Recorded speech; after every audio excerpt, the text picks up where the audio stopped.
అవినీతి పరుల్ని, అరాచక వ్యక్తుల్ని మొత్తాన్ని ఒక్క దెబ్బతో ఎలిమినేట్ చేస్తాం అనేది మీరు గుర్తుపెట్టుకోవాలి. మూడోది రోడ్లు. ఆ రోడ్లు చూడండి, ఎంత నా ఊహత తెలిసినప్పటి నుంచి ఇప్పటి వరకు ఇంత అధ్వానమైన రోడ్లు ఎవరిని నేను చూడలేదు, ఎక్కడా చూడలేదు అసలు. ఇంత ఘోరమైన రోడ్లు.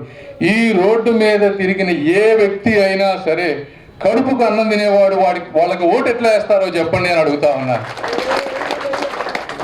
కాబట్టి ఇవన్నీ ఇట్లా చెప్పుకుంటా పోతే ఇసుక దగ్గర నుంచి ఎన్నెన్నో అరాచకాలు ఉన్నాయి, మీ అందరికీ తెలుసు. కాబట్టి ఇవి ప్రతి ఒక్కరికి మీరు వివరించి, ఎందుకంటే పేద వర్గాలు, కడుపు నిండని వర్గాలు ఒక్కొక్కసారి కొన్ని సమయాల్లో బలహీనతలకు లోనై వేరే వారికి ఓట్లు వేసే అవకాశం ఉంటుంది. కాబట్టి వాటి ఆవశ్యకతను మీరు అందరికీ వివరించి నీట్గా అందరినీ పోలింగ్ బూత్కు తీసుకువెళ్ళి మళ్ళీ చరిత్రలో జగన్మోహన్ రెడ్డి గారు ఈ ప్రాంతంలో గెలవకుండా చేయాలని మేము మనస్ఫూర్తిగా కోరుకుంటూ